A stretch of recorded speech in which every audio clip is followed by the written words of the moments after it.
It was a rainy Saturday afternoon, the kind that makes you feel like staying in bed forever. I was mindlessly flipping through the channels on TV, searching for something, anything, to distract me from the dull ache of my routine life. My wife, Laura, was in the kitchen, humming softly to herself as she prepared dinner. The smell of garlic and herbs wafted through the air, comforting and familiar. I should have felt at peace, but there was a gnawing feeling in my gut that I couldn't shake. And my heart sank. There it was, a string of messages between Laura and Jake, a well-known sculptor in our city. They were not just casual chats, they were intimate and filled with flirtation. My breath hitched in my throat as I read lines that made my skin crawl. "I can't stop thinking about you," one message said. Another read, "Can't wait to see you again, tonight should be perfect." Each word felt like a punch to the gut. I replayed our last few weeks together, the laughter, the shared moments. The tender glances. Had it all been a lie? Did she smile at me while dreaming of him? My heart raced as the reality of what I was reading settled in. I felt sick, my hands trembling as I clutched the phone. This wasn't just a simple flirtation, it was a betrayal of everything we'd built together. I put the phone down, my mind swirling in disbelief and anger.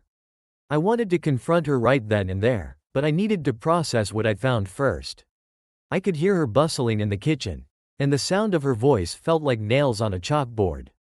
My heart felt heavy, weighed down by the burden of knowledge I didn't want to carry.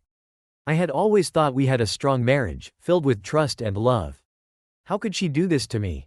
As I paced around the living room, the initial shock morphed into a slow burning fury. Images of Laura and Jake together invaded my thoughts, him leaning in to whisper sweet nothings in her ear, her laughter echoing against the backdrop of his studio. Each vision felt like a dagger, twisting deeper into my heart. How could she betray me so callously?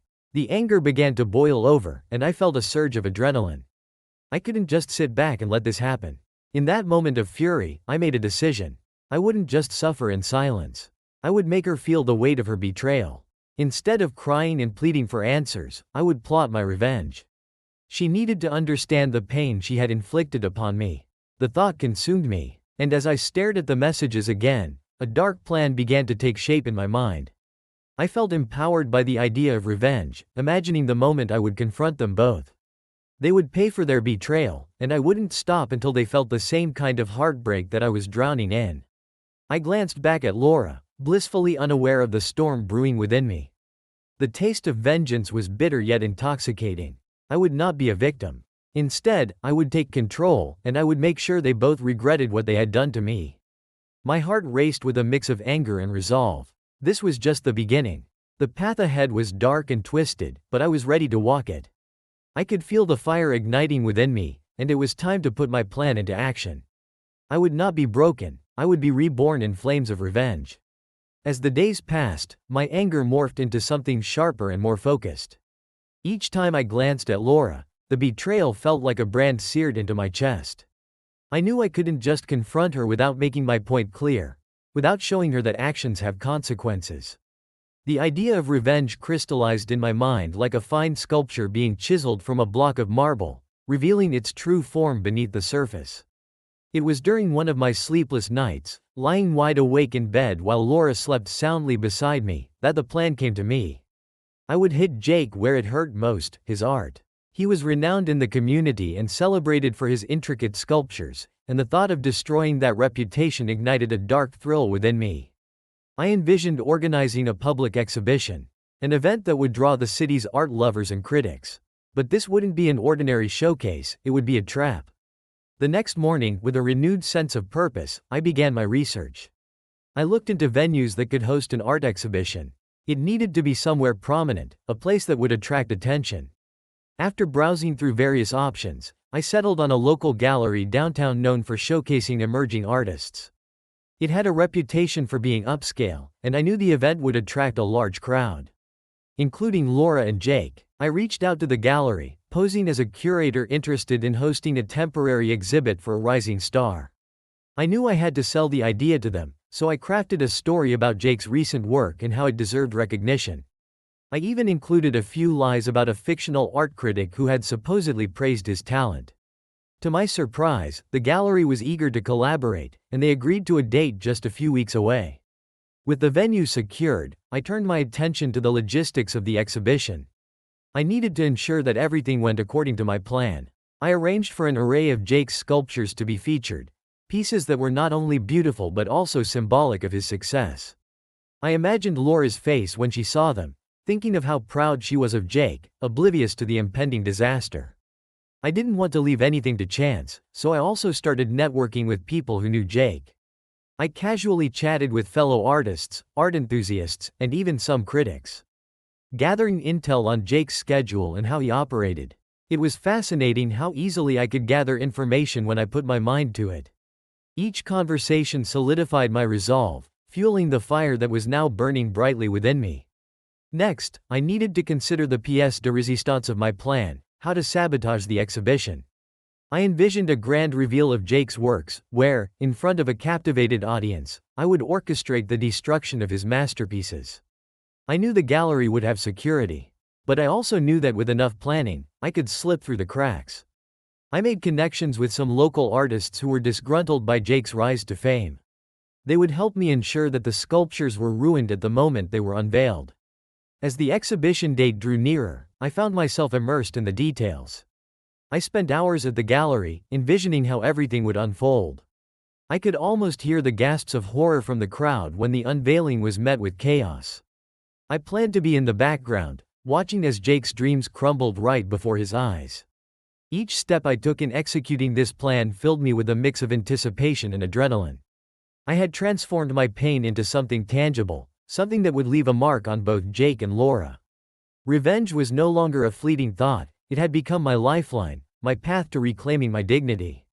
I envisioned the moment I would see them, Laura's shocked expression and Jake's humiliation, and it fueled my determination to carry this out. As I prepared for the exhibition, I felt a strange sense of empowerment. This was my chance to flip the script, to take control of my narrative. The darkness that had seeped into my life was being channeled into a calculated act of vengeance. I was ready to execute my plan and let the world witness the consequences of betrayal. In the depths of my heart, I knew this was only the beginning, and I was more than willing to see it through to the end. With the date of the exhibition looming closer, the air was thick with anticipation and a sense of purpose. I was fully committed to executing my plan, and every detail mattered. I knew that to pull this off without a hitch, I needed to enlist help, people who could operate in the shadows, ensuring that Jake and Laura remained blissfully unaware of the chaos brewing beneath the surface. I began by reaching out to a few trusted acquaintances who had experience in event planning and logistics.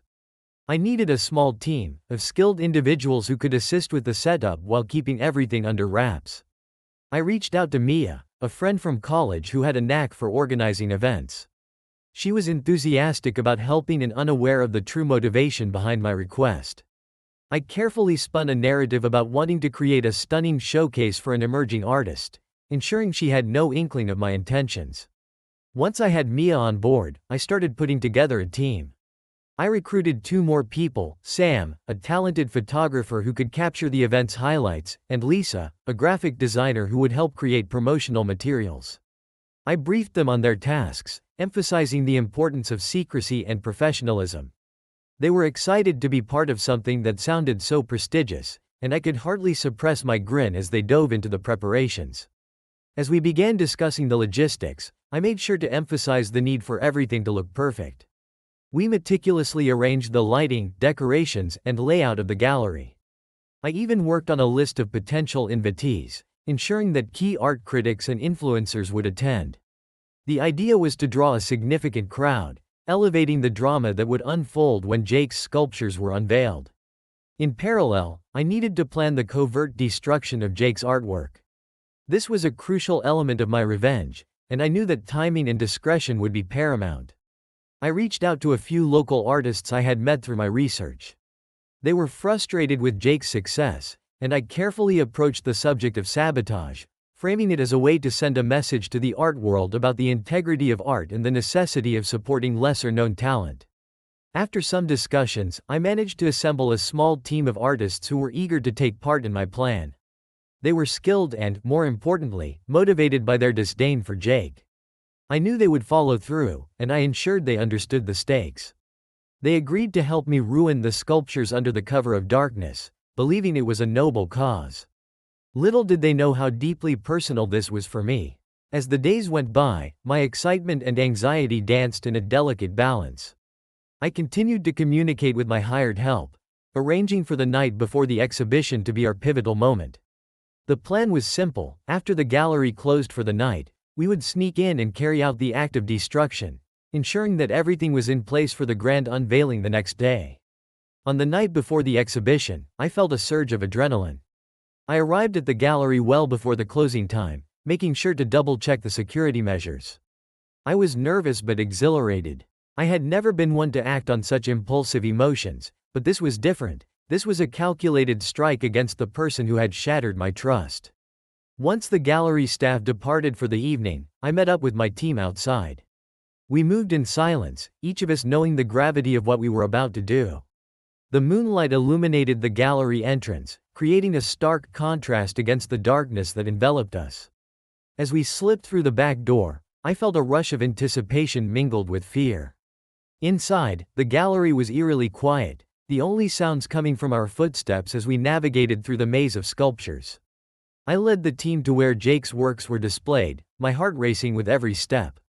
The plan was to make it look like a horrific accident, an act of vandalism that would draw attention to the fragility of art and the consequences of ego. I gave the signal, and we got to work. We used tools to dismantle the sculptures, carefully ensuring we wouldn't be heard. Each crack and break of the artwork was cathartic, a release of the pent-up rage that had been building within me. I watched as my hired hands worked methodically, their expressions a mix of determination and thrill. The atmosphere was charged, electric with the weight of our actions. I felt a dark satisfaction wash over me with each piece that fell. I was witnessing the destruction of Jake's career, and it fueled my sense of power. We worked quickly, knowing that time was of the essence. As the final piece shattered to the ground, the sound echoed in the empty gallery, a haunting reminder of the chaos I had orchestrated. I stood back and surveyed the scene, a feeling of triumph swelling within me. We had accomplished what I set out to do. Before leaving, I ensured everything was in place to make it look like an act of mindless vandalism. With one last look at the ruins of Jake's creations, I felt a sense of completion. The storm I had created was ready to unfold, and soon, the world would know the consequences of betrayal. We slipped out into the night, leaving behind a trail of destruction and the promise of chaos to come. The day of the exhibition arrived, and the air was electric with anticipation. I dressed meticulously, choosing an outfit that would blend me into the crowd yet keep me poised. The gallery was abuzz with activity as art enthusiasts, critics, and curious onlookers gathered, ready to witness what was supposed to be a monumental showcase of Jake's work. Little did they know that it would become a spectacle of disaster instead. As I approached the gallery, I felt a mix of excitement and trepidation. The venue was elegantly decorated, with soft lighting casting a warm glow over the sculptures that lined the space. The atmosphere was lively, filled with laughter and the clinking of glasses as guests mingled, discussing the anticipation surrounding Jake's art. I took a moment to absorb the scene, watching from the shadows just beyond the entrance. My heart raced with every passing second. I spotted Laura among the crowd, her laughter ringing out like a bell. She looked radiant, dressed in a beautiful sundress that accentuated her figure. Her excitement was palpable, and for a moment, a pang of regret washed over me. I reminded myself of the betrayal that had driven me to this moment. She was here, oblivious to the chaos I had orchestrated. I pushed those thoughts aside, focusing on my purpose for being there. Jake arrived shortly after, drawing a crowd like a magnet. He greeted guests with a charismatic smile, his charm evident as he engaged with art critics and potential buyers. I could see the pride in his eyes as he showcased his work, a stark contrast to the turmoil I had set in motion.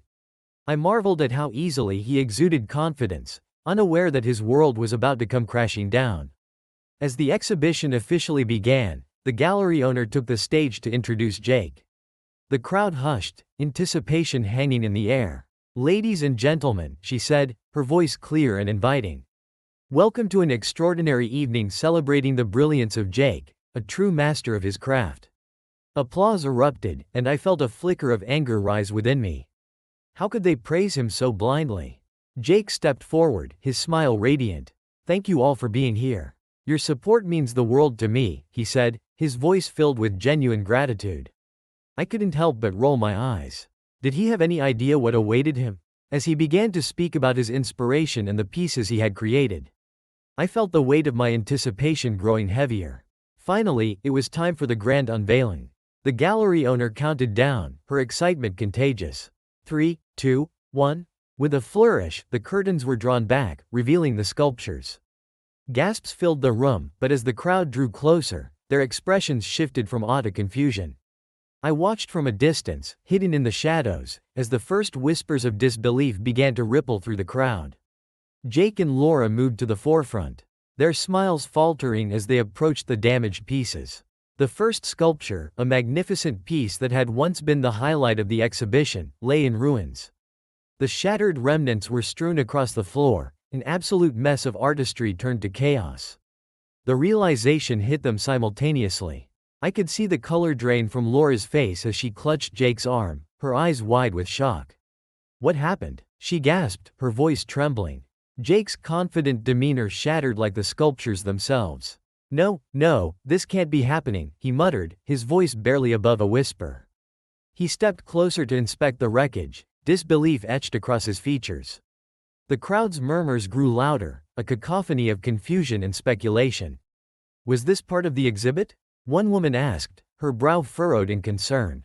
It looks like an act of vandalism, another replied, eyes darting around the gallery for answers. I relished every moment, every gasp, and every word spoken in disbelief. Jake turned around, searching the faces in the crowd, desperately looking for someone to explain the unexplainable. Laura, still in shock, gripped his arm tighter, her expression a mixture of fear and confusion. I could see her processing the reality of what had happened, and I felt a surge of dark satisfaction wash over me. As they moved from one sculpture to the next, the devastation grew more evident. Each piece had been meticulously destroyed, an artful display of ruin. The crowd, now buzzing with a mix of horror and intrigue, crowded around them, eager to witness the fallout of the calamity that had unfolded. How could this happen? Jake exclaimed, his voice rising in desperation. These were my creations, my life's work. I could hardly contain my satisfaction as I watched him unravel before my eyes. The thrill of revenge surged through me, intoxicating and powerful. I had orchestrated this chaos, and it was unfolding just as I had envisioned. I glanced at Laura again, her eyes shimmering with tears as she clutched Jake's arm, seemingly aware of how devastating this moment was for him. A photographer nearby snapped pictures, capturing the wreckage and the distraught expressions of Jake and Laura. I had to admit, even I was impressed by the irony of the situation. The very art that had brought them together was now tearing them apart, a cruel twist of fate that I had set in motion. I stepped back further into the shadows, allowing the chaos to envelop them. I wanted to be just a ghost, lingering in the corners of their lives, watching as the consequences of their betrayal unfolded. The gallery owner was now trying to regain control, attempting to calm the crowd while Jake struggled to maintain his composure. As I watched Jake's world collapse around him, a dark sense of triumph washed over me. I had turned the tables, and in that moment, I felt like I was finally reclaiming my power. The satisfaction of witnessing their shock was more fulfilling than I had imagined. I had made my point, and I was reveling in it. As I stood in the shadows of the gallery, watching Jake and Laura grapple with the fallout of my meticulously crafted plan, a surge of dark satisfaction coursed through me. They looked utterly devastated, their expressions a haunting reflection of the turmoil I had unleashed. This was the culmination of my efforts, a moment I had envisioned countless times in the weeks leading up to this night.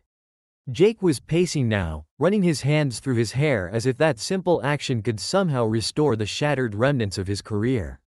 His eyes darted around the room, desperately searching for answers that simply didn't exist. The crowd had morphed from eager art enthusiasts to spectators of tragedy, whispering and speculating, their faces a mix of concern and morbid curiosity. I couldn't help but relish in the chaos. The whispers about his fall from grace, the conversations that questioned his talent and integrity. This was my retribution, and it was more potent than I had imagined. Laura stood beside him, visibly shaken. Her once bright demeanor had dimmed into something unrecognizable. She looked at Jake, her expression filled with confusion and horror. What are we going to do? she asked, her voice cracking under the weight of their situation. I could see the anxiety etched on her face, and a part of me felt vindicated by her despair. The betrayal I had endured was echoed in her wide, frightened eyes. The gallery owner attempted to intervene, trying to console Jake while simultaneously reassuring the attendees that everything would be addressed. But the damage had been done, and no amount of platitudes could reverse the reality of what had just unfolded. I watched as Jake, once the celebrated artist, was reduced to a figure of pity. I leaned against the wall, my heart racing with a sense of triumph. This was the outcome I had craved, the sweet taste of revenge that lingered in the air like the remnants of broken glass. I noticed the guests beginning to disperse, some shaking their heads in disbelief while others cast furtive glances at Jake, who was still trying to comprehend the destruction of his career. The energy in the gallery had shifted from excitement to an awkward silence, punctuated only by the occasional gasp or murmur. It was a stark contrast to the atmosphere just moments before, and it made the moment feel all the more poignant. As I watched, I felt a swell of pride for what I had achieved. My revenge had played out perfectly, and Jake's downfall was on full display. I had turned the very platform that had celebrated his work into the stage for his humiliation. I reveled in the realization that I had orchestrated this symphony of despair. The idea that he would now face scrutiny, criticism, and perhaps even ridicule was more satisfying than I could have anticipated. Jake's phone buzzed repeatedly, and I could see his frustration mounting. He glanced down, visibly wincing as he read messages that likely informed him of the fallout from this disaster. I imagined the articles that would flood social media and the news, speculating about what had happened and questioning his credibility as an artist. With every notification, my satisfaction deepened. The consequences of his choices were finally catching up to him, and I was the invisible hand guiding that reckoning. As the crowd thinned, I decided it was time to slip away unnoticed. I had seen enough. The weight of their despair was a heavy cloak I had wrapped around myself, and I felt powerful in its embrace. I took one last look at the wreckage, both physical and emotional, that lay before me. This was the moment I had waited for, the sweet culmination of my revenge. Stepping out into the night, I felt an overwhelming sense of relief mixed with an eerie exhilaration. The city lights flickered like stars in the darkness, but inside me, there was no brightness, only the satisfaction of having executed my plan. I had taken control, and in doing so, I had reclaimed a part of myself that had been lost in the pain of betrayal. As I walked away from the gallery, the weight of their anguish felt lighter on my shoulders. I had dealt my blow, and it was a heavy one. In the depths of my heart, I knew that while the taste of revenge was intoxicating, it was also fleeting. Yet for now, I allowed myself to savor this moment, the moment when I had finally leveled the playing field, even if just for a little while. In the days following the exhibition, I felt a sense of emptiness settle within me, an unsettling void that crept in despite the exhilarating satisfaction I had experienced during my act of revenge. The initial thrill of seeing Jake's world collapse before my eyes had been intoxicating. But now it felt like a distant memory, replaced by a hollow ache that gnawed at my insides. Every time I closed my eyes, I saw the chaos of that night, the confusion etched on Jake's face, the way Laura clung to him in shock, the whispers that had filled the gallery like a haunting echo.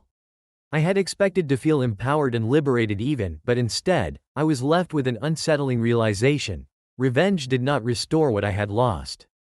It hadn't returned the trust I had placed in Laura or erased the betrayal that had shattered my life. I found myself walking through the streets aimlessly, the vibrant city around me a stark contrast to the turmoil within. The sun shone brightly, casting warm rays on the bustling crowds, but I felt cold as if the warmth couldn't reach the depths of my despair. Each face I passed was a reminder of the life I once had, of laughter, love, and companionship that had been so easily stripped away.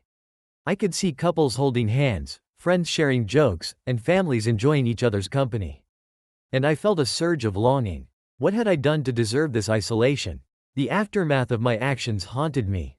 Articles began circulating online, dissecting the disaster of the exhibition. While I had relished the thought of Jake facing public humiliation, reading the details of his downfall left a bitter taste in my mouth. Each piece echoed my pain, but instead of bringing me comfort, it only amplified the emptiness inside. My heart ached for the connection I once had with Laura, the moments we shared that felt like a lifetime ago. I had wanted to hurt her, to make her feel the betrayal she had inflicted on me, but in the end, all I had succeeded in doing was deepening my sense of loss. I couldn't help but question whether my actions had truly been justified. Had I believed that destroying Jake would somehow mend my broken heart? As I sat alone in my apartment, the silence was deafening. I had executed my plan with precision, but the victory I had hoped for felt empty. I picked up the phone, contemplating calling Laura, but the thought of hearing her voice only brought a fresh wave of pain. I was torn between the desire to confront her and the understanding that she was no longer the woman I had loved. Each night, I lay awake, replaying the moments that had led me to this point. I thought about the love we once shared, the dreams we had built together, and how quickly it had all unraveled. Revenge had been my sole focus, blinding me to the reality that I was the one left broken. I had thought I could reclaim my power. But instead, I had stripped away my humanity in the process. One evening, as I gazed out of my window at the city lights twinkling in the distance, I felt a wave of despair wash over me. The emptiness within was suffocating, and I realized that no amount of revenge could fill the void left by Laura's betrayal. The satisfaction I had once felt was now replaced by regret, a heavy burden that weighed on my heart. I had thought I could move past the pain, but it clung to me like a shadow, refusing to let go. In that moment of clarity, I understood that I needed to let go, not just of Laura, but of the anger and resentment that had consumed me. I had fought so hard for retribution, but it had only led me deeper into a chasm of loneliness. The realization hit me with a painful intensity: I couldn't rebuild my life on a foundation of vengeance.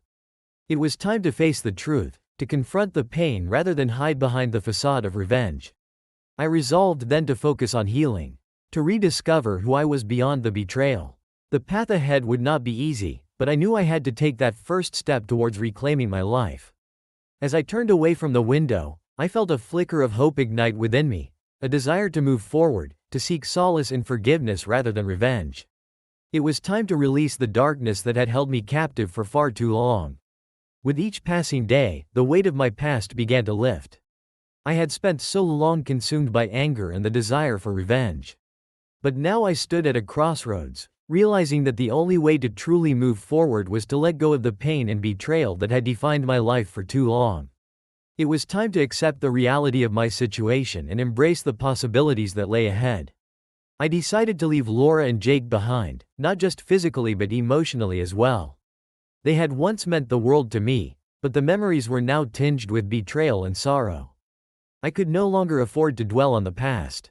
It was a painful but necessary step toward reclaiming my life. I knew that holding onto resentment would only anchor me to a life I no longer wanted. I packed up my belongings, carefully sorting through the remnants of our life together. Each item held a memory, some joyful, some heartbreaking. As I folded clothes and packed boxes, I felt a mixture of sadness and relief. I had to remind myself that I was not erasing the past, I was simply making space for a new beginning. It was an act of self-preservation, a necessary farewell to a chapter of my life that had come to an end. As I closed the door to our apartment one last time, I took a deep breath, letting the cool air wash over me. I felt lighter, as if I had shed a heavy cloak that had weighed me down for far too long. The world outside seemed brighter, more vibrant. I stepped into the unknown, ready to face whatever came next. In the following weeks, I focused on rebuilding my life. I sought out new experiences, rediscovered old hobbies, and even made new friends. I enrolled in a local art class, something I had always wanted to do but had never found the time for. It felt liberating to create without the burden of expectations or the shadows of my past looming over me. Each brushstroke on the canvas was a step toward healing, a way to express the emotions I had bottled up for so long. I also started to embrace the idea of forgiveness, not for Laura or Jake, but for myself. I had spent so long punishing myself for their choices, for the betrayal that had shattered my trust.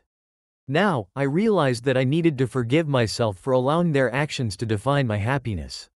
It was a gradual process, but with each passing day, I felt more empowered to take control of my narrative.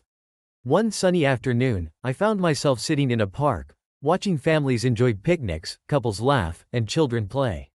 I realized how far I had come in such a short time. I no longer felt the weight of bitterness pulling me down. Instead, I was filled with a sense of possibility.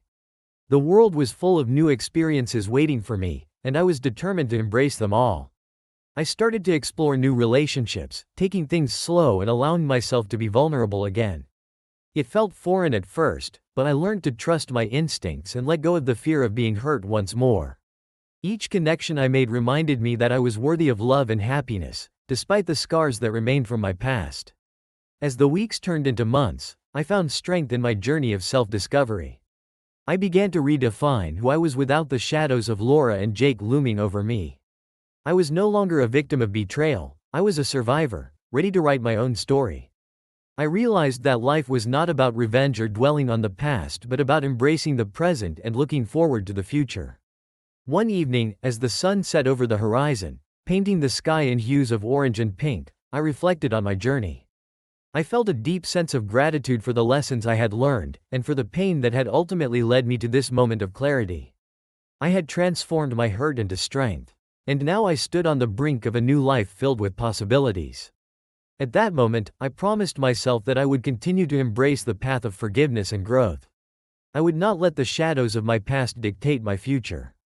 I was ready to move forward, to create a life filled with love, joy, and meaningful connections. With each new day, I would honor my journey and the person I had become. It was time to fully embrace this new chapter and all the adventures it would bring. After the scandal surrounding the ruined exhibition, Jake's life took a nosedive. Once a celebrated sculptor, he became a figure of public ridicule. The art community, once eager to celebrate his talent, distanced themselves from him. Galleries that had once showcased his work turned him away, fearing association with his tarnished reputation. He struggled to find inspiration, his creative spark extinguished by the shame of his actions. Days turned into weeks, and as he sank deeper into despair, he realized that the trust he had taken for granted was now irretrievably broken. Laura, on the other hand, found herself grappling with the consequences of her choices in a different way. Initially, she tried to support Jake, believing their relationship could withstand the fallout. However, as the weeks passed, she sensed the growing resentment between them. The thrill of their affair faded, leaving behind a void filled with guilt and regret. With every passing day, the walls of their relationship closed in on her. She soon discovered that the whirlwind romance she had imagined with Jake was nothing more than a fleeting fantasy. Alone and disillusioned, Laura struggled to redefine her identity outside the shadows of her betrayal.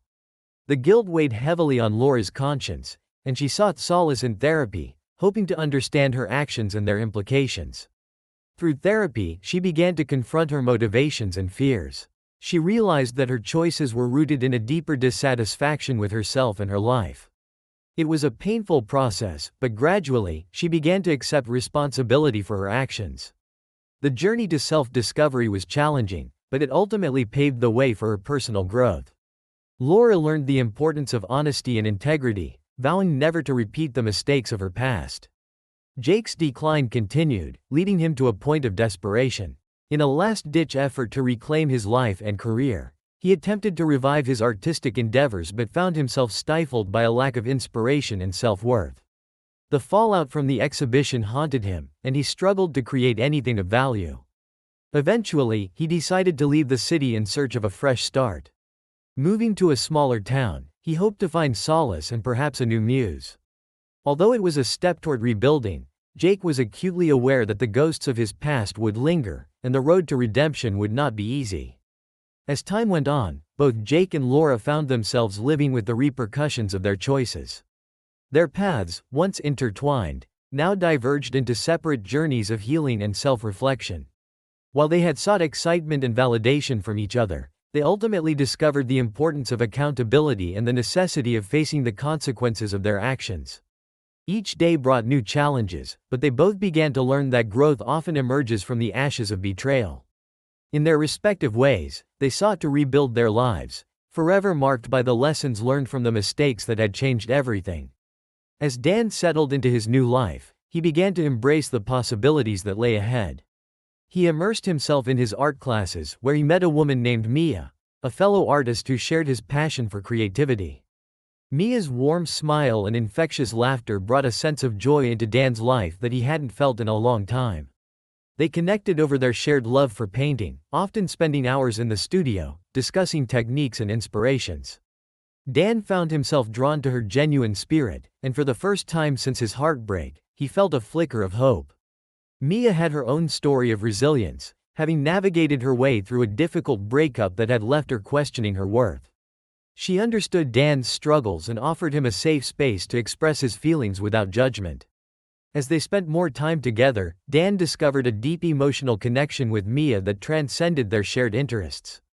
They would often take long walks in the park, talking about their dreams and aspirations, and Dan felt a sense of peace enveloping him. With Mia, he found the courage to open his heart again. Their relationship blossomed naturally, rooted in mutual respect and understanding. Dan appreciated how Mia encouraged him to explore his artistic side without the pressure of expectations. She introduced him to new techniques and challenged him to push his creative boundaries. Through her support, he rediscovered his passion for art, which had been buried under the weight of betrayal. Together, they began collaborating on a series of projects, each one a testament to their growing bond. As they created together, Dan realized that love could be a source of inspiration rather than a painful reminder of the past. With Mia by his side, Dan slowly began to let go of the bitterness that had held him captive for so long. He found joy in the little moments they shared, from cozy evenings spent painting together to spontaneous adventures exploring the city. Each day felt like a new beginning, and he cherished the simplicity of their relationship. In Mia, he found not only a partner but a confidant and friend. As they continued to build their lives together, Dan understood that love was not just about passion, it was also about trust, vulnerability, and the healing power of companionship. With her, he felt ready to embrace the future, leaving the shadows of his past behind.